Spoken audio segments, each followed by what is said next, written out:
chapter 10, verse 27.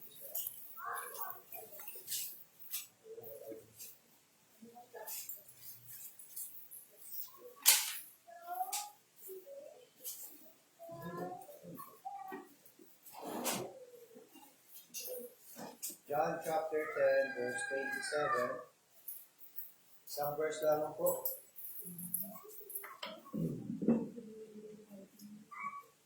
Okay, sabi po diyan,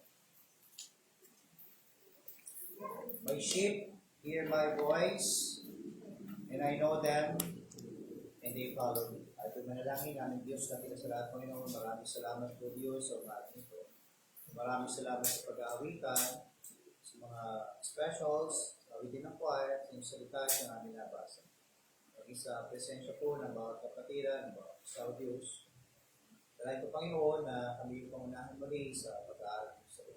Salamat po Panginoon na kayo patuloy na mangusap sa bawat isa at magbigay po Diyos ng patuloy na pangunawa sa aming tatalakay sa bagay po Diyos. Maraming salamat Panginoon at patawad po Diyos sa aming mga pagkakasalang nagampanan sa inyong harapan. Dati aming dalangin sa pangalan ng Jesus. Ano po yung mga kapuna? John chapter 10, verse 27 ay malinaw po na sinasabi diyan, that we are His sheep. We are His sheep. Yan po ang ating title mga kapatid. Sino po yung His? Panginoon po. Kanina po sa awitin natin kanina, napakinggan natin sa choir. Sabi ng choir, ng kanilang awitin, I'm adopted. I'm adopted. I am now a child of the King. So napakaganda po nung mensahe nung awitin na yun. Lalo mas maganda yung kapatid kapag naintindihan mo yung ibig sabihin nung awitin na yun. Na ikaw ay adopted, na mula po dun sa pagiging anak ng sanlibutan, ikaw na ay na-turn sa anak ng Diyos. And we are all adopted of God. So, ngayon, dito po sa ating tatalakayin, ikaw ay hindi ka lang adopted, kundi tayo rin po ay tinawag na tupa ng Panginoon. Tinawag tayong tupa ng ating Panginoon. Kaya dyan po sa chapter 10, mga kapatid ng John, Jesus likened us into His sheep. Kagaya ng tupa. So, ang relasyon natin ngayon mga kapatid sa Panginoon dito sa pagkakataon na to, ang Panginoon natin ang shepherd at tayo po ang kanyang mga sheep. Tayo po ang kanyang mga tupa. Siya po ang ating shepherd, tayo po ang kanyang tupa, at tinawag niya tayong may sheep, aking mga tupa. At ang kanyang mga tupa mga kapatid, ayon po dito sa verse 27 na ito, ay may tatlong bagay po na ginagawa ayon po sa kanyang sinasabi. Tatlong bagay lang po mga kapatid. So tayo po yung mga tupa mga kapatid. Amen? Tayo po yung mga tupa ngayon. Kung ikaw po ay anak ng Diyos, ikaw po ay tupa ng Panginoon, tayo po ay tupa ng Panginoon, at ang Panginoon po natin ang shepherd.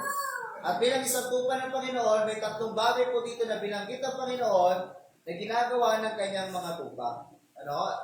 So number 1 mga kapatid, ang kanyang mga tupa mga kapatid, isa sa ginagampanan ng kanyang mga tupa, hear him.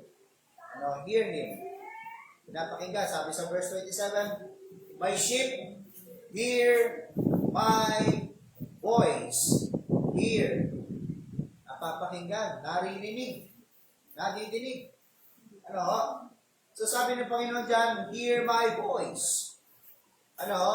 So alam niyo mga kapatid, bilang isang tupa, ang Panginoon po kanina sinabi ko na po kanina, ang Panginoon kapag nakikipag-usap po sa atin, hindi po yan audible. Hindi po yan yung naririnig mismo natin talaga ng ating mga tainga. O naririnig din ng ating mga katabi, kagaya ng nasa Big Brother's house ka, di ba? Kapag nasa Big Brother's house ka, bigla tatawagin na halimbawa, Simon, punta ka sa confession room. Maririnig lahat ng di ba? Hindi mo nakikita yung nagsasalita, biglang may tatawag sa'yo, Simon, punta ka sa confession room. Sabihin ngayon ng mga housemates, uy, tawag ka ni Kuya. Diba? Hindi po tayo nasa Big Brother's house para tawagin nating brother, yung ating Panginoon. Tama po, hindi po bro ang tawag yan. Now, ang Panginoon po ay nangungusap sa atin, inuulit ko po, sa pamamagitan po ng kanyang salita. Kaya sabi ng Panginoon, my sheep hear my voice. Ano? Mga kapatid, kaiba po yung pandinig ng tupa sa kanyang pastor, sa kanyang shepherd. May napanood ko yung video ng mga kapatid. Hindi ko kasi makuha yung video eh. Wala akong downloader ng video eh. May magandang example po ng video, pero ako po'y naniniwala na panood niya na yung video. May mga grupo ng kabataan na kung saan ay sinusubukan nilang tawagin yung mga tupa. Sa ibang bansa nangyari ito eh. Habang nandoon yung talagang shepherd. Sinusubukan nilang kunin yung atensyon ng mga shepherd at tinatawag nila sa kahit anong paraan na gusto nila. At maraming sumubok na mga kabataan pero wala talagang lumingon at walang sumunod ng mga tupa. Pero noong mga shepherd nila ang tumawag, mga kapatid, napakasimple lang ng pagtawag eh. Parang sumigaw lang na, oh! Narinig ng tupa na yung shepherd nila ay tumatawag. Narinig ng tupa na yung boses ng shepherd nila ay tumatawag. Oh! Lahat ng sheep, kahit napakalayo nila mga kapatid, naglapitan po lahat ng sheep na yon sa kanyang shepherd. Kakaiba po yung pandinig ng mga talagang tupa ng Panginoon sa tinig ng ating Panginoon. Naunawaan po. Sapagkat ang tunay na tupa ng Panginoon, mga kapatid, ay naiintindihan po mismo kung ano po yung mga salita ng Panginoon na kung paano siya kinakausap nito. Maaari sa mga ibang tao sa panahon natin ngayon na hindi po natin kapwa mananampalataya o sa mga kaibigan, kapamilya natin na hindi po mananampalataya, ito pa lamang ang ginagawa natin na hindi po nila maintindihan. Much more mga kapatid kung paano po tayo kinakausap ng Panginoon. So makikita natin mga kapatid, kung tayo po'y nagbabasa ng salita araw-araw, ang Panginoon po ay nagdadala po ng mga bersikulo sa ating kaisipan at directly po nakikipag-usap sa ating kaisipan. Nagdadala po ng bersikulo kung tayo po araw-araw nagbabasa. Ang bawat bersikulo na yan, mga kapatid, nagdadala po yan ng mensahe sa bawat kaisipan ng bawat isa sa ating yan dito. Sabi po ng Proverbs chapter 10 verse 14, wise men lay up knowledge. Lay up knowledge. So you go to the Lord in His Word, and even if He doesn't give you something special for that day, you can lay up for another day. Nagbasa ka ng salita ng Diyos, wala ngayong araw, pero you can lay up to the another day. Magagamit mo kung ano yung binigay ng mensahe ng Panginoon sa'yo sa susunod na araw. Maaaring hindi para sa'yo, pero maaari mo mga kapatid magamit. So tandaan niyo po ito mga kapatid, itong prinsipyo na ito. The more time you spend in God's words, the more clearly you can hear His voice. Prinsipyo yan kapatid. The more time you spend in God's words, the more clearly you can hear His voice. Mas nagiging malinaw, mas nagiging klaro, mas naiintindihan natin yung salita ng Panginoon kapag mas mahaba po yung panahon at oras natin ginugugol sa Kanyang salita. Ngayon kapatid, sa mga panahon na meron po tayong pag-aaral ng salita ng Diyos at hindi po natin ito binibigyan ng tamang panahon, mga kapatid, paano mo masasabi na yung ginagawa mo ngayon ay kalooban ng Panginoon? Tama po? Wala pong pwedeng maging basihan ng isang bagay, ng isang sinasabi ng isang mananampalataya na kalooban ng Panginoon na kanyang ginagawa kung hindi po siya nagugugol ng mahabang oras at panahon sa salita ng Panginoon. Sapagkat sa pamamagitan lamang po ng salita ng Panginoon, tayo kakausapin ng Panginoon. Amen po? Amen? Kaya marami po sa ating mga mananampalataya, kahit mananampalataya na po, ay patuloy pa rin mas napapakinggan kung ano po yung sinasabi ng sanlibutan kaysa po yung sinasabi ng mundo. Sapagkat mas mahaba po yung panahon na ginugugol sa sanlibutan kaysa po sa panahon na ginugugol sa salita ng Panginoon. Tama po? Kaya mas malakas po yung pandinig natin pagka ang sanlibutan po ang tumawag, kapag ang sanlibutan po nagsalita, mas malakas po yung pandinig natin kaysa po sa pandinig natin sa sinasabi ng Panginoon. Ano? Yung inclination po natin, mas nakakiling po tayo sa sanlibutan pagka ganon. Mas nakalapit yung ating pandinig sa sanlibutan pagdating sa ganon. Yung pangangailangan natin ng mga bagay, yung pangangailangan sa iyo ng sanlibutan, naririnig mo. Pero yung pangangailangan sa iyo ng Diyos, hindi mo naririnig. At yung pangangailangan mo sa Panginoon, hindi mo naririnig. Tama po? Yan po ang prinsipyo dyan, mga kapatid. The more time you spend in God's words, the more clearly you can hear His voice. Ano? And the more time you spend in God's words, and the less time you spend in man's word. Ano? In man's word. Now, the more time na meron po tayo, mag-spend pa rin tayo ng time sa salita ng Diyos, the less naman tayo mag-spend ng time sa salita ng tao. May pagkakataon ganito, mga kapatid. Ang bawat isa sa atin dito, mas pinangahawakan, mas pinaniniwalaan ang salita ng tao kaysa ang salita ng Panginoon.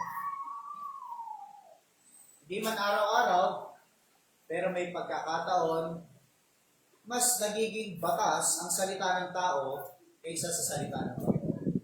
Tama po? Hindi po masama ang trabaho. Hindi po masama ang eskwelahan. Hindi po masama ang mga payo sa atin. Pero huwag mo nating gawing batas ang salita ng tao na mas mataas pa sa salita ng Panginoon. Tama po? May mga pagkakataon ganyan eh. Kapag sinabi ng tao, ginagawa kagad natin. Pagka sinabi ng Panginoon, pinag-iisipan muna natin. So, yun po ay manifestation, mga kapatid, kung saan po mas lalo natin in-spend yung time natin sa pakikinig. Baka mas na-spend po yung time natin sa pakikinig sa mga salita ng tao rather than sa salita ng Panginoon. Kaya ngayon, ang nangyayari, mas matimbang po yung salita ng tao kaysa sa salita ng Diyos. So bilang isang tupa, mga kapatid, yun po ay hindi normal. Tama po? Bilang isang tupa, mga kapatid, ang salita po ng ating shepherd, ang siyang dapat lang natin napapakinggan at sinusunod. Napapakinggan ng malinaw kapag ang shepherd natin na nagsalita, mga kapatid, wala pong dalawang isip, tayo po itutugon. Kagaya po ng isang tupa, mga kapatid, yung tupan, mga kapatid, na grupo, at ang grupo ng kabataan na pinilit na lang kunin ang atensyon ng mga tupa, maaaring ang mga tupa na yun, kung mapanood niyo yung video na, palingon. Pero hindi po sila sumunod. Maaaring may mga pagkakataon po sa atin, tayo po'y tatawagin ng sanlibutan, tatawagin ng boses ng tao, tayo po'y mapapalingon, pero tiyakin po natin kung sino po yung susundin natin. Tama po?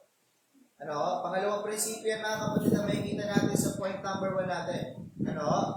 The more time you spend in God's words, and the less time you spend in man's word. Ano? And the more clearly you are going to hear His voice throughout your life. Mas magiging malinaw. Kaya ngayon, bilang isang mananampalataya, tayo ngayon ay masasabi mo, o sarili mo ngayon masasabi mo, ako po'y nabubuhay ayon po sa salita ng Panginoon. Sapagkat mas nag-spend tayo ng oras sa kanyang salita at mas pinangahawakan natin yung kanyang salita kaysa sa salita ng tao.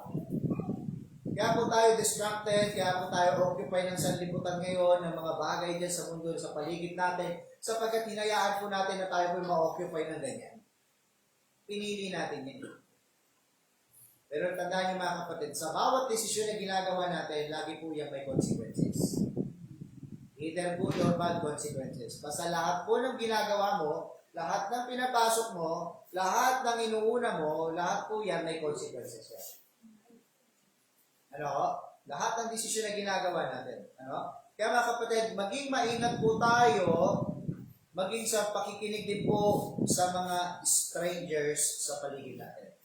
Bakit po? In John chapter 10, verse 4 and 5. John chapter 10, verse 4 and 5. And when He putteth forth His own sheep, He goeth before them, and the sheep follow Him, for they know His voice. And verse 5, and a stranger will they not follow, but will flee from him, for they know not the voice of strangers. Sabi ng Panginoon, ano? Ilagay niya yung mga tupa na yan. At hindi na kailangan mga kapatid na hawiin isa-isa yung mga tupa na yan. Alin na kayo, alin na kayo. Yung boses lang ng tupa na, let's go. Tara. Let's go. Sa boses pa lang ng tupa niya mga kapatid, sa boses pa lang ng kanyang shepherd, yung mga tupa susunod sapagkat alam ng tupa kung ano ang tono ng boses ng kanyang shepherd. Sa panahon natin ngayon mga kapatid, ang dami pong nagpipiling na shepherd. Nagpapakilala mga kapatid na sila po ay shepherd ng Panginoon. We need to be very careful with that mga kapatid. Why? Because the devil will try to imitate the voice of God. Ano? The voice of God. Para saan? Para ikaw ay kunin niya at sumunod ka sa kanya. Yan po ang stranger. Pero ang tunay, tandaan niyo po to, ang tunay na tupa ng Panginoon, hindi po maaakay ng peking shepherd. Sapagkat alam ng tunay na tupa ng Panginoon ang tono ng boses ng kanyang shepherd. Na kahit anong ganda ng kanilang programa, kahit anong ganda, husay ng kanilang presentasyon, at kahit gaano sila kasikat, gaano sila kapopular, gaano sila ka-impluwensya mga kapatid, kahit gaano kaganda ang kanilang datingan at kanilang mga lugar ng pananambahan, tandaan mo kapatid, hindi nakukuha sa gano'n. Kung hindi naman yan mismo yung tono ng boses ng shepherd natin, diretso pa rin yan sa kapahamakan. Ano? Kaya maging maingat tayo. Be careful mga kapatid, be careful to discern His voice. Be careful. Ano? Sapagkat ang diablo sinungaling. Ano? Ano man ang kanyang sinasabi mga kapatid, ano? Hindi po nakalinya sa Biblia 100%. Ano? Paano po nasabi yan mga kapatid? Maaaring partially. Partially. Ganito po yan. Bakit natin partially nasabi? Naalala niyo yung kwento ni Eva at Adan? Nung sila po lumabas sa kawayan,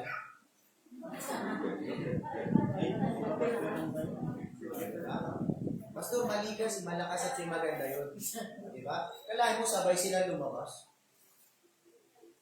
Another way, mga kapatid, na sa mga Filipino books yun. Sa public school. Kaya ngayon, mas pinaniwalaan ng mga bata yung na si malakas at si maganda ay galing sa Pilipinas. Tama? Sino mga nakaabot ng malakas at maganda na yun sa mga pag-aaral nila? Meron ka pa rin? Grabe naman. Tapos yan. Kailangan talaga magabayan kayo sa ganyan. Ano? Hindi pa, ganito yan. Isa pa. Si Eva at Adan. Ito, totoo na to. Nung nandoon sila sa Garden of Eden, ang sabi ng Panginoon kay Adan, pwede niyong kainin ang lahat ng mga prutas yan. Maliban yung nasa gitna na yan, the tree of knowledge of good and evil. Ang dami nagtatanong yan. Ano daw yung bunga nun? Sabi nila mansanas. Hindi po sinabi sa Biblia ang mansanas yun. Ang totoo dyan, aratilis yan. Hindi po. Hindi po sinabing aratilis din yan. Ang tawag ng Panginoon dyan sa puno na yan, tree of knowledge of good and evil. But, para madaling intindihin, anong tawag sa puno natin dyan? Mangga. Puno ng mangga. Anong bunga niya? Mangga. Tree of knowledge of good and evil. Ano ang bunga nun? Knowledge of good and evil. Di ba pinagtatalunan nila mansanas daw? Hindi, pastor, hindi mansanas yun. Nabilaukan sana siya. Kinaganyan. Aratilis yun. Hindi, ano yun? Ano yun? Maasim. Bignay daw, bignay. Now, ito po yung pandadaya dyan. Na kung saan ay, kung gaano po katuso si Satan that time, ganyan din po siya katuso sa panahon natin ngayon. Ang sabi ng Panginoon kay Adan, pwede nyo kainin maliban dyan sa puno na yan. Ngayon, habang sa pamimitas ni Eva, sila po'y magkasama, nakita niya yung puno na yun na itik sa bunga, napakaganda ng itsura, at mukhang masarap. At bigla na lang lumabas yung serpent doon na may paa. At ang sabi niya, maaari mo maaari mong tikman mo. Ang sabi ni Eva, sapagkat si Eva ay educated na ni Adan, sinabi ng Panginoon yan kay Adan, sabi ng Panginoon, hindi namin pwedeng hawakan man yan, kainin sapagkat kami mamamatay. Hindi kayo mamamatay, sabi ng ahas. Hindi kayo mamamatay. Sa halip, magiging katulad niyo ang Diyos na malalaman niyo yung mali at tama. Kaya na po pumapasok yung lust of the flesh, lust of the eye, and the pride of life. Maganda yung pangingin nila sa bunga, hitik sa bunga, lust of the flesh, magkakaroon tayo, magiging kagaya tayo ng Diyos. Na malalaman natin yung mali sa tama. Sa madalit sabi mga kapatid, natukso si Eva. Sabi nila, babae talaga may kasalanan. Kasi kung hindi kinain ni Eva yun, hindi bibigyan ng, hindi yung kakainin ni Adan. Pero ang totoo mga kapatid, biblically, kasalanan ni Adan yun. Sapagkat nasa ilalim po ng pangunguna ni Adan si Eva, na dapat si Eva sumunod. Kaya po sa panahon natin ngayon, kapag ang babae ang masusunod sa loob ng tahanan at hindi si lalaki, problema yun. Kaya si lalaki, magpakalalaki ka. Na dapat mas alam mo yung salita ng Panginoon, sapagkat sa pamamagitan ng salita ng Panginoon, natin i-rule yung pamilya natin. Pero hindi naman po ibig sabihin, sa akin ni Pastor lalaki. Sa akin, hindi ganoon. Lalong hindi mo alam yung salita ng Diyos pagka bumanot ka. Oo. So, kasi ba, ang tapang ng lalaki, pag-uwi sa bahay, nakapatong sa okubod. Yung asawa may lapi ko. Ginaganon-ganon mo ako. Hindi mo gano'n, ha? Hindi mo lang po yun. Ayun yung prinsipyo din. Patuloy na pandaraya. Kaya ngayon, may maraming pamilya ngayon, nakakaroon din po ng problema sapagkat sa patuloy na pandaraya na ginagawa ng diablo. Na kung hindi po tayo magiging sensitibo at tayo bilang isang mga mananampalataya, mga shepherd ng Panginoon na hindi po, o sheep ng Panginoon na hindi kabisado yung tono ng shepherd, yung tono ng boses ng shepherd natin, maaari po tayong madaya sapagkat ang diablo po, ini-imitate niya yung boses ng shepherd para madaya. Ganun po nangyari. Ganun po nangyari doon pa lang sa Garden of Eden. Sabi mga kapatid, make sure mga kapatid, let's make sure mga kapatid na naririnig natin ng loud and clear yung boses ng shepherd natin para hindi po tayo madaya. So yun po yung unang ginagawa mga kapatid ng isang shepherd o sheep ng Panginoon sa kanyang shepherd. Hear him. Kasi sabi ng Panginoon, my sheep, hear my voice. My sheep, hear my voice. Pangalawa mga kapatid, mabilis lamang po tayo. Pakiusap po, bigyan niyo po ng panahon po sapagkat the more yung prinsipyo sinabi ko lang kanina lang, the less po tayo magbigay ng panahon sa scripture, the more tayo mas makikinig sa sinasabi ng salita. Kaya pagdating ng araw mga kapatid na naituro na ng Panginoon sa atin yan, kung ano dapat natin gawin, ginagawa mo pa rin kung ano yung gusto mong gawin. Kaya ano nangyayari? Nagre-resulta na nagkakaroon ng problema, doon pa lang sa loob ng tahanan ng isang pamilya, may sitwasyon na. Tama po? Kasi sa mga panahon na kung saan ang Panginoon ay kinakausap ka, nasaan ka? Tama po? Di pumaw sa'yo. Yung mga tupa, alam po, isang tangian ng mga tupa pag tinawag sila ng kanilang mga shepherd. Kahit kumakain niya, pag narinig nila yung boses ng shepherd, iniiwanan niya. Lalapit doon sa kanilang shepherd, yung mga tupa na yan, mga sheep. Lalapit yan. Kahit ano yung ginagawa nila, iwanan nila. Kasi tumatawag yung kanilang shepherd. Kaya natin gawin. So hear him. Pangalawa mga kapatid, na ginagawa ng isang sheep sa kanyang shepherd, sa boses ng kanyang shepherd, is come to him. Come to him. Balikan po natin John chapter 10 verse 27. Jesus said, I know them. No? Sabi ng Panginoon dyan, hear him and come to him. At sabi ng Panginoon, mga kapatid, I know them. Alam ng Panginoon kung sino ang kanyang tupa. Ano? Alam ng Panginoon. So, a shepherd, mga kapatid, a shepherd will daily inspect his sheep to make sure nothing is wrong with them. Habang tinatawag ng kanyang shepherd yung kanyang mga tupa, dumadaan papunta doon sa kanilang kulungan, sa kanilang manger, dumadaan niya, ini-inspect ng shepherd yan, tinitignan niya kung yan ba ay may sakit, yan ba ay may problema, baka na-injury, o baka may kulang, o baka nagkagatan yung dalawa, nag-away yung dalawang tupa, i-inspect niya, titignan niya, baka may kulang, kukutuhan niya, titignan niya, baka sabi, baka may problema. Teka, parang iika-ika itong isang tupa na to. Araw-araw yung kapatid, ini-inspect ng shepherd yan. Lagi nakatanaw yung shepherd yan sa kanyang mga tupa. Lagi nakamatsyag yan palagi mga kapatid. Upang matiyak lang na wala pong anumang problema sa kanya. Now, alam po ng isang shepherd ang bawat sheep niya. Sabi ng Panginoon niya. Alam niya yan. Kabisado niya yung bilang yan. Kabisado niya yan. Kabisado niya kung ano yung mga pangalan niya kahit magkakamukha yan. Isipin na lang natin, sila Ma'am Julia nga may kambal eh. Ako sa totoo lang, hindi ko sila kabisado. Pero alam niya Ma'am Julia kung sino doon yung kung tatawagin niya. Diba? Kahit unang tingin niya, biglang harap na ganyan, ay hindi ikaw si Gabriel, no? Yung isa, pangalan yung isa ay ako basta kung tawagin ko sila kambal. Pagka dumingo ng kambal yan, kahit sino lumingo sa inyo, kambal eh. Hanggang ngayon may inaw sa recognition ng kambal, kaya siguro di ako binigyan ng kambal ng anak. Pero hindi iba. Iba pagka yung kasama mo sa bahay, iba kapag sa'yo. Kilala mo. Ama ko, kilala mo.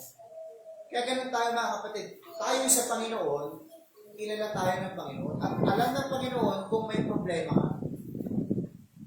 Alam ng Panginoon ang problema sa'yo. Kaya sasabihin ng Panginoon sa'yo kung ano yung problema mo. Tama po? Kasi alam ng Panginoon yung problema mo. Alam ng Panginoon kung ano yung mali sa'yo, mga kapatid. Sapagkat alam ng isang shepherd kung ano po ang problema at alam ng shepherd ang individual niya, mga kapatid, na kahinaan at kalakasan.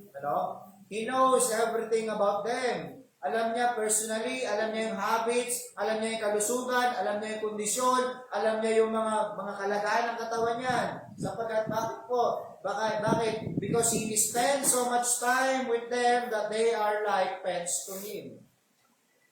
Kagaya po ng mga pets. Kagaya tayo po. Sino po may mga aso dito? Di ba tayo may mga aso? Alam natin kapag masama pakiramdam ng aso natin.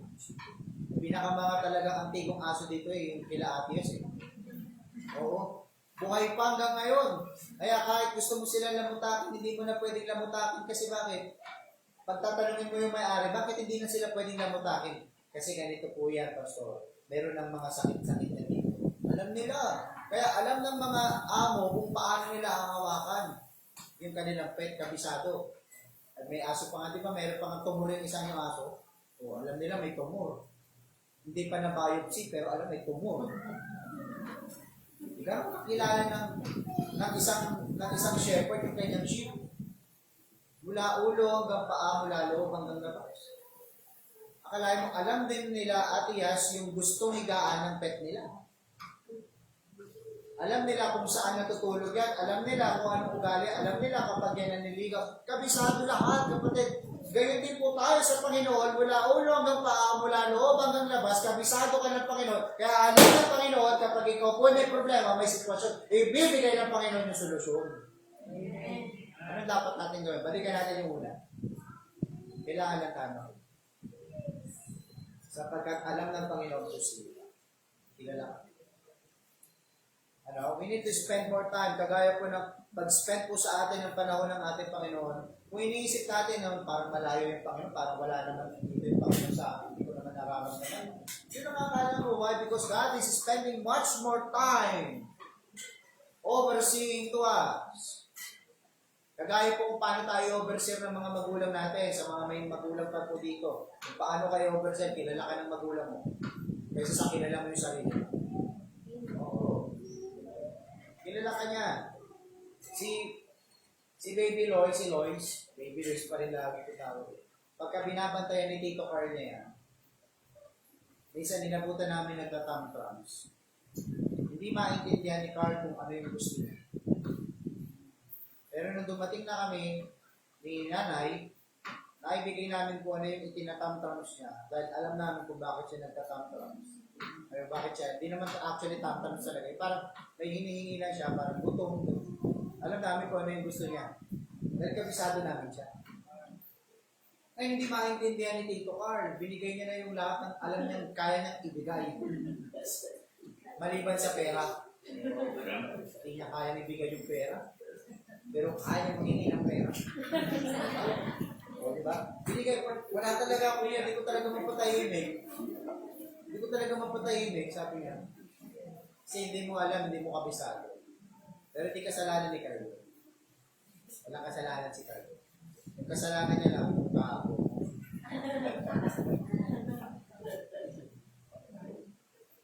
So once again, kapatid, Jesus is our shepherd. Jesus is our shepherd. Pag-usapin po sa simbahan, mga kapatid, pagdating sa church, the chief shepherd, mga kapatid, is the Lord Jesus Christ. He is the chief shepherd. He is also the chief cornerstone, haligi. Haligi ng simbahan. Kung sa tahanan, ang haligi ng tahanan, walang iba kundi ang tatay, at ang ilaw ng tahanan, walang iba kung kundi ang nanay. Sa simbahan, mga kapatid, ang haligi po ng simbahan, mga kapatid, ang haligi po ng church ng Panginoon, wala kundi iba kundi ang ating Panginoon. He is the chief cornerstone. He is the foundation. He is the founder. Kapag may nagtanong kagad sa inyo, sino ba founder ng church niyo? Walang iba po kundi ang Panginoong Jesucristo. Maniwala ka sa hindi, He is the founder. Why? Because He is the chief shepherd. Tayo po tupa. Ngayon, dahil may chief shepherd, may tinatawag po under shepherd. Sino po yung under shepherd? Ang pastor. Ang pastor po. Eh, di po pwedeng mangyari na mas mataas ang pagtingin sa pastor kaysa sa chief shepherd. Ano po?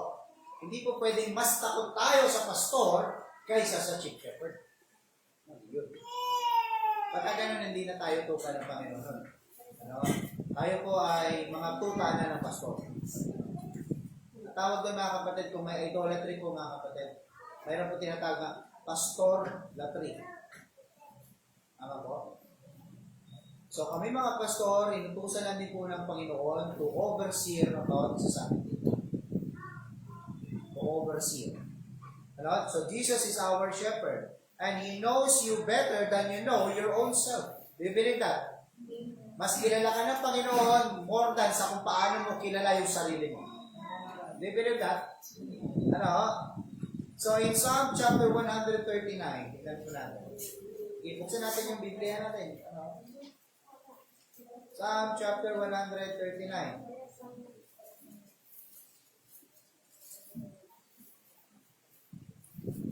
Verse 1 hanggang 6. Psalm chapter 139, verse 1 hanggang 6. O Lord, Thou hast searched me and know me. Oh, doon pa lang, mga kapatid. It is a very strong word na, mga kapatid. Na dito pa lang, si David, alam na yung phenomenal knowledge ng ating Panginoon patungkol sa atin. Sabi diyan, O Lord, Thou hast searched me and known me. Thou knowest my down sitting and mine uprising. Thou understandest my fall afar off. Thou compassest my path and my lying down, and art acquainted with all my ways. See? Tignan niyo po, kabisado tayo ng Panginoon. For there is not a word in my tongue, but, lo, O Lord, Thou knowest it all together. Hindi mo pa sinasabi, sasabihin mo pala, God already knoweth what is in your tongue. See? Iniisip mo pala, alam na ng Panginoon. Kaya sa umagang ito, alam ng Panginoon sino yung naglilingkod ng tapat sa Kanya ngayon. Amen? Alam ng Panginoon. At sa akin bilang pastor, wala po akong problema doon. Kasi lahat po tayo dito naglilingkod sa Diyos. Ang Diyos ang pinaglilingkuran natin dito. Kaya kung ngayon wala rito yung iyong presensya, you are physically present, pero absent ka sa iyong kaisipan. Tandaan mo, ang Diyos ang nadidisgrace mo. Hindi ako. Ano? In verse 5, Thou hast beset me behind and before and laid thine hand upon me. In verse 6, Such knowledge is too wonderful for me. It is a high I cannot attain. Amen? Ano ho? Aware si David, mga kapatid. Aware si David sa Panginoon na kung saan, aware siya kung gaano siya kakilala ng Panginoon. Kita niyo yung awareness niya? Nawa mga kapatid, hindi tayo si David, magkaroon tayo ng ganong klaseng awareness kung gaano tayo kakilala ng Panginoon natin. Kung ikaw ay tupan ng Panginoon, magkaroon tayo ng ganong klaseng awareness. Ano? Tandaan nyo, there is nothing about us that the Lord does not know. Wala pong hindi alam sa atin ng Panginoon. Do you believe that? Yes. Ano? Kahit hindi mo sabihin sa akin ngayon, kahit hindi mo sabihin kahit kanino ngayon, kahit hindi ka pa magsalita, alam ng Panginoon ang lahat sa atin. Alam ng Panginoon kung napipilitan ka ngayon. Alam ng Panginoon kung nandito ang puso mo ngayon. Alam ng Diyos yan. Ano? Alam ng Diyos yan. Sapagkat sabi ng Hebrews chapter 4 verse 13, ano? Hebrews chapter 4 verse 13. Sige po, tingnan niyo po sa inyong mga Biblia. Hebrews chapter 4 verse 13. Neither is there any creature that is now manifest. Oh, mali. Hebrews chapter 13. 13 verse 4. 13 po. Hebrews chapter 4, chapter 4. Chapter 4 verse 13. Ayan po. Andiyan na kayo? Ayan. So neither is there any creature that is not manifest in His sight. But all things are what? Ano po sabi dyan? Ano po? Ano po yung naked? Naked, hubad, and open unto the eyes of we with whom we have to do. Wala po tayong maitatago o maitatago sa Panginoon ngayon. Sapagkat ang sabi ng salita ng Diyos, lahat po tayo sa harapan niya, wala pong maitatago, wala po tayo may kukubli sa Kanya, we are all naked. Kahit yung ating damdamin, yung ating puso, yung ating kaisipan, nakikita ng Panginoon. Ganon po tayo kaalam at kakilala ng ating Panginoon. Bilang isang tupa niya at bilang shepherd natin, ganon niya tayo kakilala. That even the very numbers of our hair, mga kapatid, alam ng Diyos. Ayan, hindi na kaya ng magulang yan. Tama po? Ako hindi ko na kaya bilangin yung buhok ng anak ko. Kahit nag-iisa lang yan. Yung anak ko. Kahit kung ganito yung buhok ko, kapatid, hindi mo ito kayang bilangin. Hinamon ko yung aking asawa, si Mumba. Sabi ko, hanap ka ng puting buhok, bigyan kita 1,000. Nagulat ako nagkaroon. Hindi ko alam paano niya nagawa yun. Naka 1,000 tuloy.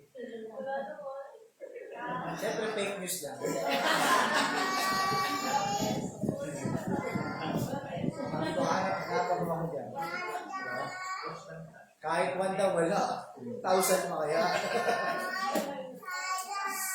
Uy, may kasabay ako. Ano kayo, speaking in tongues yan?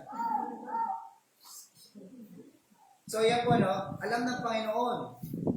Alam niya bawat isa sa atin, alam niya yung puso natin, alam niya yung intents of our hearts, mga kapatid, Mula pa nagsimula, alam niya, kilala niya tayo. At kapag sinabi niya, mga kapatid, na I know them, my sheep hear my voice, and I know them. Alam niya, mga kapatid, kung sino yung tupa niya talaga at hindi tupa. Alam niya kung sino yung tupa at kambing. Magkaiba po yung kambing at tupa. Tama po? Ang kambing, ang tupa, nasunod po yan. Ang tupa, isa po sa karakteristik ng tupa, ang tupa po ay helpless. Tama po? Na tinawag po yan ng mga mangmang. Tupa. Kasi wala po yan ibang ginawa, kundi ang sumunod sa boses ng kanyang shepherd. At ang nagiging gabay niya sa lahat ng oras, sa lahat ng bagay ng kanyang ginagawa, wala pong iba kundi yung boses ng kanyang shepherd. Yan po ang characteristic ng isang sheep. Well, sa kambing, kapatid, ang kambing na upo. Hawakan mo po yung ulo ng kambing. Kapag ginawakan mo yung ulo ng kambing, iisipin kagad yan, makikipag-away ka. Nanunuwag po ang kambing. Totoo, di ba? Sino na po dito nasuwag ng kambing?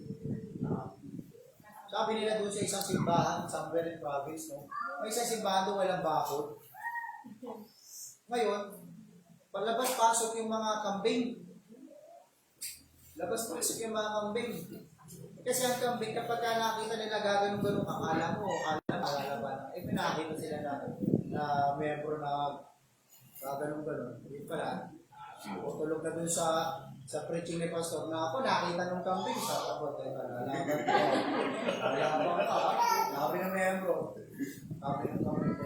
Teka lang, nalaman talaga ako. Patay. Alam niyo ba yung pagbanggaan ng kambing na yun? Pwede natin ikamatay ng mga tao sapagkat yun po yung kanilang defense mechanism. Matigas yun. Kaya yung membro ngayon mga kapatid na natutulog doon sa simbahan, nagulot eh. Binanggasan ng kambing eh. Akala ko nung una, peking kwento lang to eh. Totoo pala ito nangyayari sa probinsya. Una kasi narinig ko sa isang komedyanteng pastor lang to eh. Pero nung ako sa pagsisiyasat, totoo pala nangyari, nanggaling sa mga original na nagsalita. Kaya maging maingat tayo, buti na lang, wala, pinto na lang, dati ganun tayo eh. Diba? Wala tayong dingding. Kapag, alam ba, si David, natutulog yan, kapag pumasok dito kambing, binangga ka dyan. Yung pong kambing, alam ng Panginoon yung kambing at tupa. At ang kambing, kapatid, pumapalag. Ang kambing, mahirap pasunurin. Maghahanap at maghahanap lang yan ng kung saan ay yung gusto niya lang sundin. Tama po? Tama po? Ngayon, ano ka ngayon? Tupa ka ba o kambing? Tupa. Kasi ang tupa maawag. Nakakita na kayo ng tupa na tinatanggalan ng balay. So, katakot ako eh. Kinabahan ako may makina pala nun. Parang roller. Ngayon, yung mano-mano, clipper gamit. Ganunin. Matagal yun. Nakakita ko ako, mga kapatid, yung tupa, isasalan nila sa parang roller. Papatong na ganun, tapos paiikutin yung tupa. Akala ko patay na yung tupa eh. Natanggal talaga yung balahibo niya. Grabe. Pero mo tapos ibinaba yung tupa, hindi man lang nagalit yung tupa. Yung binuwat yung tupa, nilagay siya doon, hindi pumapalag yung tupa. Nasunod lang siya sa kanyang shepherd. Pero subukan mo sa kambing yun, ako sasabi siya ng gabi, angal ng angal yan. Hindi pa gumagawa, hindi pa sumusunod, reklamo na ng reklamo. Tama po? Amen. Sasabihin, hindi ako nalagon dyan, hindi ako nabibless sa preaching ng pastor. Hindi ka pa nga nasunod eh. Paano mo nasabi na bless ka? Sumunod ka muna. Pero sa ibang speaker, hindi ka ganyan. Diba? So, ibig sabihin, ang paglilingkod ko, hindi sa Diyos, sa tao. Makikita ko yan sa anniversary. Hindi po ako speaker sa anniversary. So, Jesus is our shepherd. So, mga kapatid, wala pong ibang shepherd na kagaya ng ating Panginoong Jesus. Amen? Amen. So, with a shepherd like Jesus, we should come to Him every day. Every day. Bakit po? Every day, every morning, mga kapatid, para saan? Para po tayo inspectionin ng ating shepherd. Paano po tayo magpapa-inspect sa Panginoon, mga kapatid? Let Him look over you inside and out. Let Him look over you inside and out. Hayaan mo na ikaw ay tignan ng Panginoon. Araw-araw kang lumapit sa Panginoon, mga kapatid. Kamusta yung iyong devotion sa Panginoon? Kamusta yung iyong prayer life sa Panginoon? Kamusta ang iyong Bible study sa Panginoon? Patuloy ka ba nagpapa-inspect sa Panginoon? Patuloy ka ba nagpapasuri sa Panginoon? Tama po? Hindi ko na po yan matabantayan. Puntahan po natin in Psalm chapter 139. Psalm chapter 139.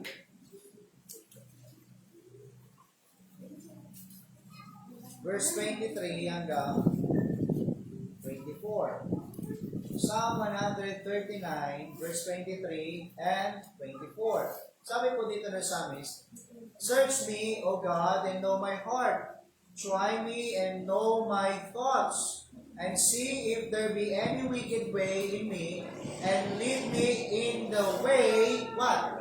Everlasting. Wow, what a great verse, kapatid.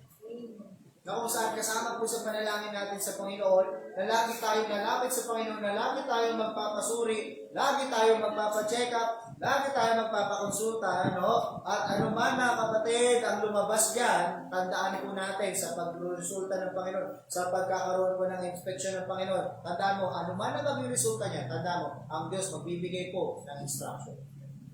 Magbibigay ng instruction yan. Magbibigay sa atin ng instruction upang tayo po'y magkaroon ng pagbabago. Ano? Magkakaroon po tayo ng kaayusan. Kasi sabi ng psalmist, ano?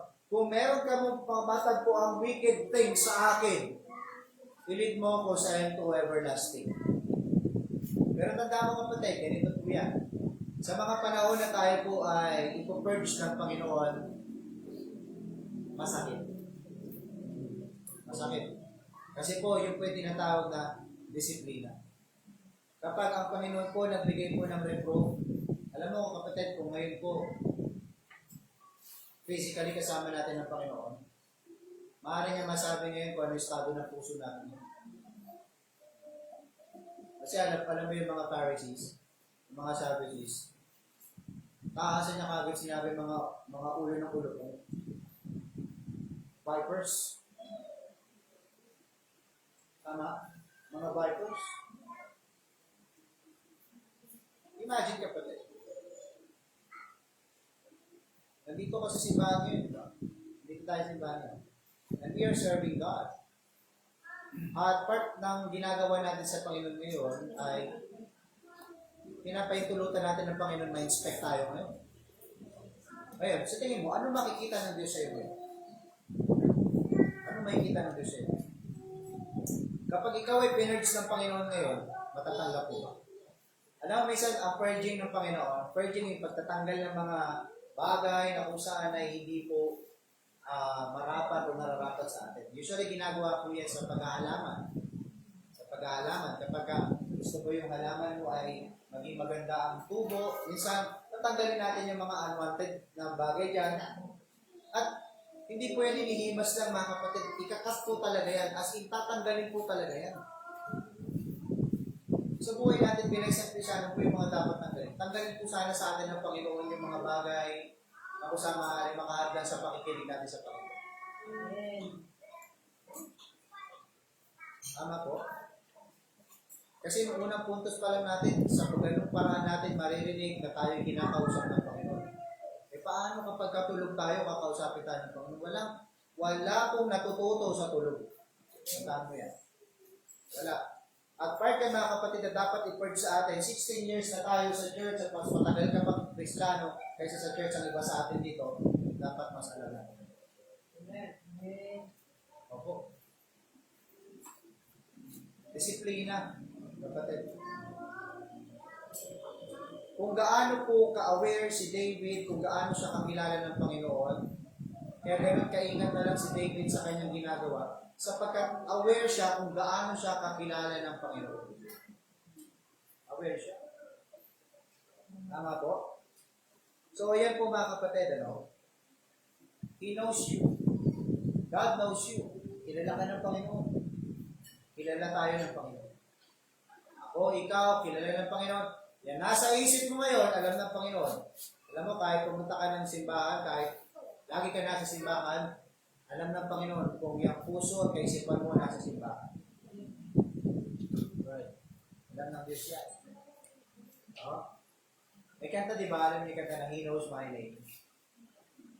He Knows My Name. Saan ko ba narinig? Sa West Coast ko narinig. So, mga kapatid, nagpo pa ng Panginoon, hear Him. Pangalawa, know Him. Diba?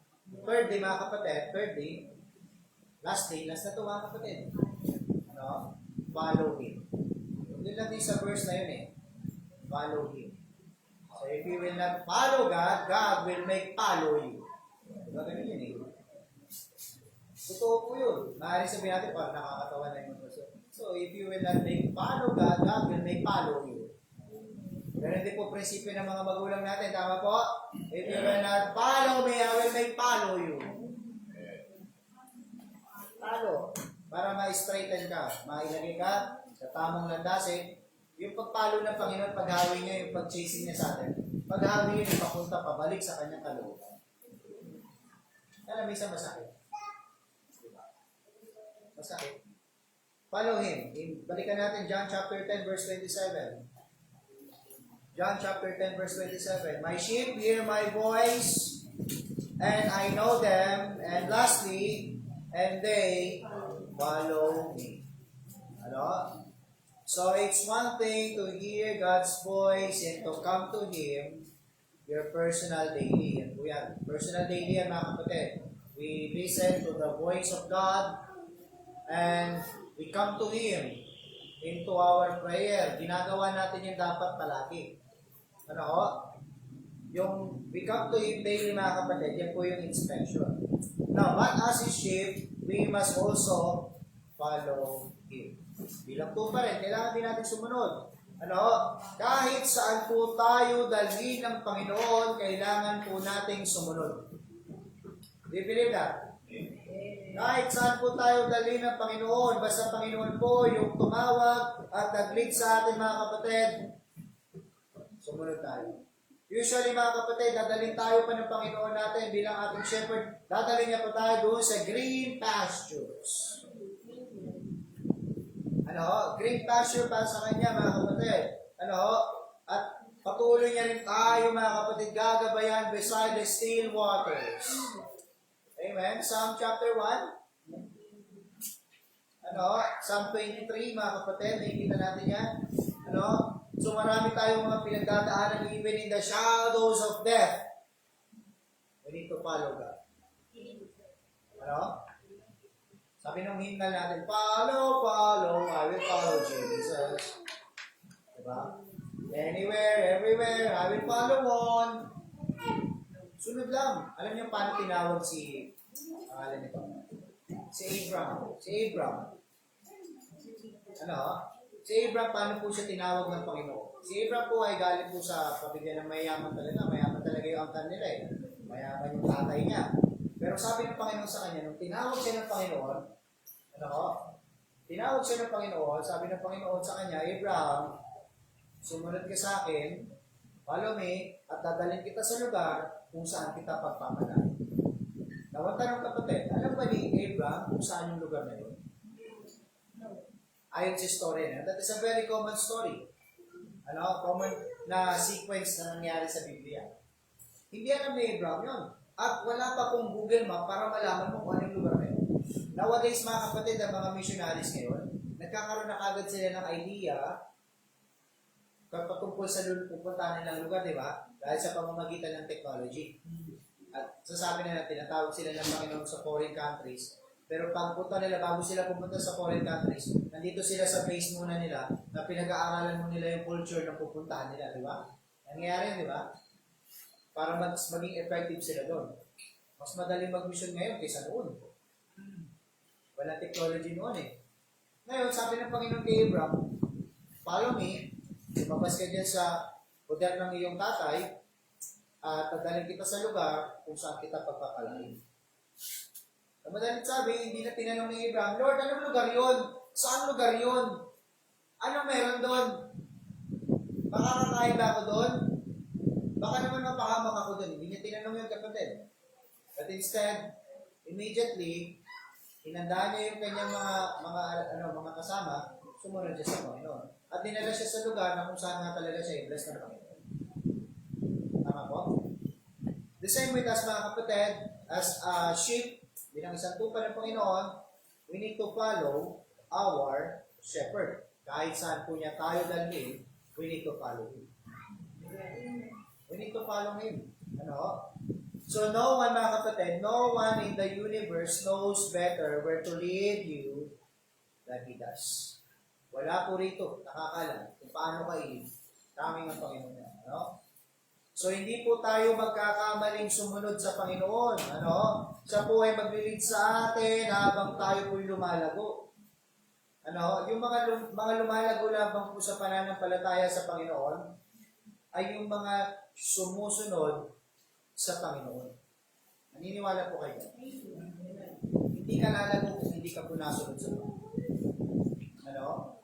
Hindi tayo lalago. Kasi ang paglago ng ang paraan, ng programa, sistema ng Panginoon sa paglago ay sa pamamagitan, mga kapatid, ng pagsunod natin sa lahat ng kanyang kalooban. At doon po napapaloob yung mga kinakailangan nating mga bagay para sa ikalalago natin. Kaya kung halimbawa tayo po ay magkakaroon ng kagaya kagabi, napakaganda po ng pre-anniversary celebration ng adult. Ano? The pre-anniversary celebration ng adult, napakaganda po nun.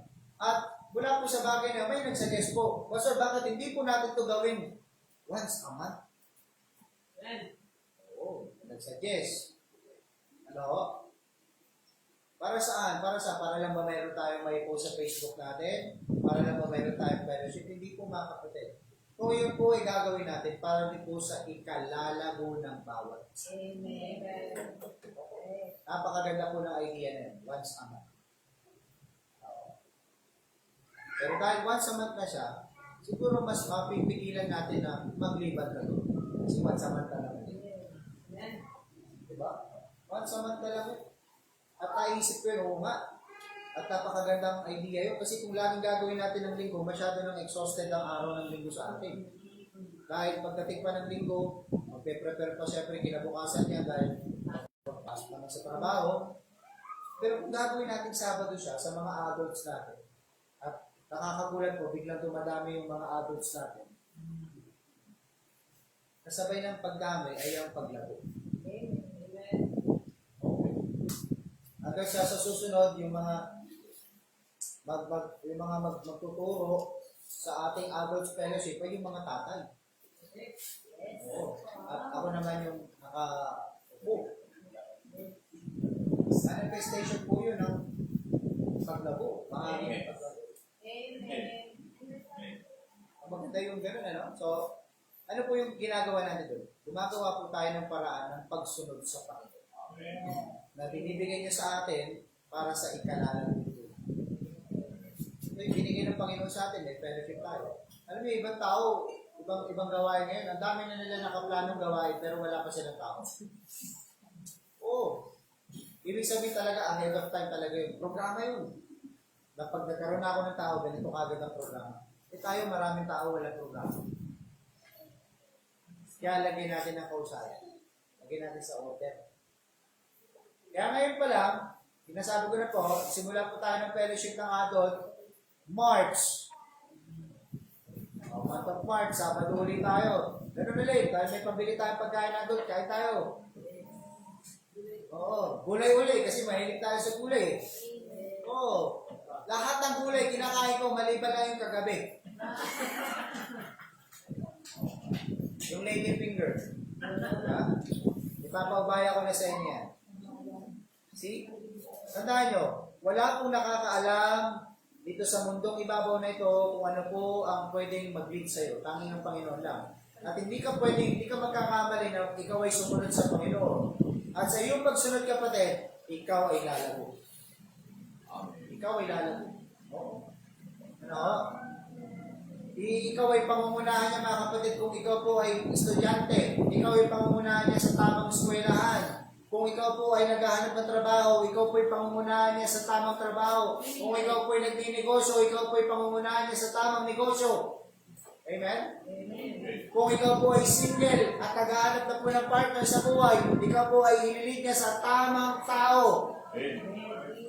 Amen? Ano? Ang pagiging single, hindi yan sinumpa. Huwag ka magmadali. Ano? Hindi lang yan, mga kapatid. Usually, kahit po doon sa mga tinatawag na mga insignificant factors, mga kapatid, na kung ano yung kakainin mo, ano yung susuot mo, ano yung papasukin mo, kung anong oras ka matutulog, ano yung dapat mong gawin, God can lead you there. Amen? Amen. Ano, God can meet you there. See? Kaya nga mga kapatid, specific moment. Ano, specific moment yan sa bawat isa sa atin. Huwag ka nang pumunta kung saan-saan ka, sapagkat ang Panginoon na po ang dapat lang natin sundin. Amen? Ano? We hear Him. Ano? We hear Him. Ano lang pangalawa? We come to Him and we follow Him. Ano? Yan po pagiging isang tupa ng Panginoon. Ano? He is our good shepherd, the Lord Jesus Christ. Ano? Ang Panginoong Hesus natin mga kapatid, gusto po tayong laging pangnahan sa lahat ng panahon. Ano? Sa lahat ng oras. Ano? Kaya nga make sure mga kapatid, let's make sure you get to know His voice and listen to Him throughout the day. Come to Him twice daily. Ano po yung twice daily? Umaga, gabi. You talk to God, you pray to God, you read His Word, mga kapatid, for inspection. Ito lang yung inspection na hindi natin hindi natin tututulan. Yung inspection sa motor, tututulan ko. Pero itong inspection sa ating pagkatao, sa ating spiritual, hindi ko tututulan. Tama po? We need to come to Him twice daily for inspection and let Him search you over throughout and follow Him wherever He leads. Ano? Follow Him wherever He leads you. Kahit saan tayo dalhin ng Panginoon. Alam mo kung bakit ka nandito ngayon? Because God is leading you. Kung bakit nandyan ka ngayon sa katayuan mo yan ngayon, kung ikaw ay nasa rurok ng paglago spiritual mga kapatid, ikaw ay nakakaunawa na ngayon, ikaw ay meron ng pagmamahal sa Panginoon ngayon, ayan ay sa pamamagitan ng pagiging masunurin mo sa Panginoon.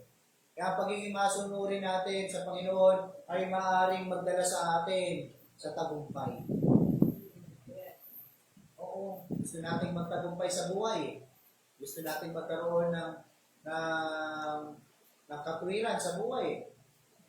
Wala po yung pwedeng pagkunan kundi sa pamumunan ng ating Panginoon. Wala nang ito. Hindi po sa pamamagitan ng galing mo, sa husay mo, ano, at hindi rin po sa isang preacher ka, doon ka lang susunod. Kapatid, pagka ganun, umuwi ka na. Ano? Makikinig ka lang sa gusto mong preacher, hindi sumama ka na sa kanya. At balang araw, madi-discourage ka rin sa kanya. Ganun lang po yun. Kasi ang problema, wala sa preacher, wala sa gawain ng Panginoon, wala sa church, asa sa'yo. Kung gano'n. Gusto mong lumago? Start today. Hindi na lang ang ganyan na alam natin.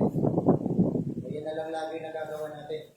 Alam mo yung mga tao wala pong real talk lang po ito, reality bites. Yung mga tao hindi lang pumana ng palataya. Yung mga tao na wala pang nagiging bahagi sa isang organisasyon o anumang gawain, sila po yung marami pang sinasabi. Amen. So po yun. Ano? Bakit po nangyayari na mas marami silang sinasabi? Sapagkat hindi pa nila naunawaan yung tamang pagkilos o yung tamang pagganap o partisipasyon sa gawain na yun. Hindi nila alam yung pakiramdam na nandoon sa gawain na yun. May kapag alam mo yung pakiramdam na kabilang ka sa gawain, kapatid, kabilang ka sa gawain, kabilang ka sa gumagawa mga kapatid, maiintindihan mo bago ka magsalita. Yung mararamdaman mo na nila. Mga po? Maintindihan mo na natin yan. Kasi, manggagawa rin po ako. Ako rin po yung manggagawa ng Panginoon. Kung ako po yung people po, manggagawa rin ako ng Panginoon. Kaya, napakaingat. Kung dati po, hindi ko maintindihan yung mga bagay-bagay noon, pero ako yung nag-preach, pero di maintindihan, yung mga bagay na hindi na napag-iisipan, kaya pag nagsalita, pagdating sa akin, sablay. Pero habang ako pinasunod sa Panginoon, nandoon yung paglago, nandoon yung mas paglawak ng pangunawa sa bawat. Amen? Why? Sapagkat tayo po itupa ng Panginoon. Wala tayo bang susundin? Kundi ang salita lamang ng Panginoon. At bilang isang under shepherd ng Panginoon, wala akong ibang sasabihin sa inyo, kundi ang salita lamang din ng Panginoon. Kaya kung may mga bagay man na nakikita ng ating Chief Shepherd na hindi po mahusay sa atin, asahan niyo po si Under Shepherd, ipapaalam din po yun. At sa pamamagitan ng pagsigaw ng mensahe ni Under Shepherd, tatamaan at tatamaan ka. Pero hindi po sa pamamagitan ng intensyon ni Under Shepherd kung bakit ka tatamaan. Hindi sa pamamagitan ng pagmamahal ng ating Chief Shepherd. Bakit ka tinatamaan? Kung tinamaan ka, magpasalamat ka kapatid. Instead na, gumanong ka sa preacher, lagi na lang ako tinatamaan ni Pastor. Hindi ko alam ha, pero na may personal na yan. Pasalamat ka na lang kapatid. Kasi mayroon ka pang pakiramdam. Oo. Yung nagagalit po sa pag tinatamaan sa preaching, ang tawag ng Biblia dyan, fools. Fools. Mga foolish. Ayaw ng instruction, ayaw ng correction, foolish. Amen? Pero ang tawag ng Panginoon sa mga nagmamahal sa instruction and rebuke and reproof, wise. Wow, wise. Amen? So maging tupa tayo mga kapatid. We are His sheep. Amen? Amen. Manalangin. Aming Diyos, nakita sa lahat, Panginoon. Maraming salamat po, Diyos. Maraming salamat, Panginoon, sa inyong salita. Sa inyong mensahe, Panginoon, nagpagpapaalala sa amin na kami po iyong mga tupa at ikaw po ang aming shepherd. O Diyos, dalahin ko po na ngayon ay ikaw po nakakasaksi ng aming mga sitwasyon bilang iyong mga tupa. Hiling namin, Panginoon, na sa pagkakataon na to kami iyong suriin. Kami iyong inspeksyonin. At kagaya na lamang po ng panalangin ng isang samis na kung paano mo kami suriin kung may matagpuan ka man sa aming mga wicked things. Dalangin ko, Panginoon, kami iyong i-lead into everlasting. Dalangin ko, Panginoon, kami iyong i-lead sa katuwiran, Panginoon. May mga pagkakataon po, Diyos, na kami po lumalabas sa iyong kalooban. Hiling namin, Panginoon, kami iyong hawiin pabalik gamit ng iyong staff pabalik sa iyong kalooban. Mga karamdaman naman kami spiritual, dalangin ko, Panginoon, bigyan kami ng kagalingan. So, Diyos, magampanan namin itong tatlong bagay na ito. You know, that we hear you, we listen to you, we come to you, and we follow. Dalangin ko, Panginoon, bago sa buhay, maging tunay na tupang at huwag maging ugaling campaign. Diyos, kayo po mauna. Sa mga kapatiran namin, Panginoon, sa bawat isa dito, alam mo, Panginoon, kung sino po yung tunay na nakikinig. Piling ko, Panginoon, ikaw po magbigay ng pag-uusig sa mga hindi po nakikinig, sa mga wala po ang kanilang presensya dito, Panginoon. Piling ko, Diyos, sila usigin mo, bagabagin mo, Panginoon, upang kanilang makita ang kanilang nagagampanan sa inyong harapan na hindi po kahusayan bilang isang tupa mo, Diyos. Bilang isang tupa mo rin, Panginoon, kami yung bigyan ng disiplina. I-purge mo kami, Panginoon. Tanggalin mo, Diyos, ang mga bagay na hindi po mahusay sa iyong harapan. Alisin mo, Panginoon, ang mga bagay na maaaring magdulot po ng hadlang sa katuparan ng iyong kalooban sa aming buhay. O Diyos, kayo po patuloy mabigyan namin ng kaluguran sa aming buhay. Maraming salamat, Panginoon, at sa pagpapatuloy ka po mauna sa amin. Dati aming nalangin sa pangalan ni Jesus. Amen. Maraming salamat po.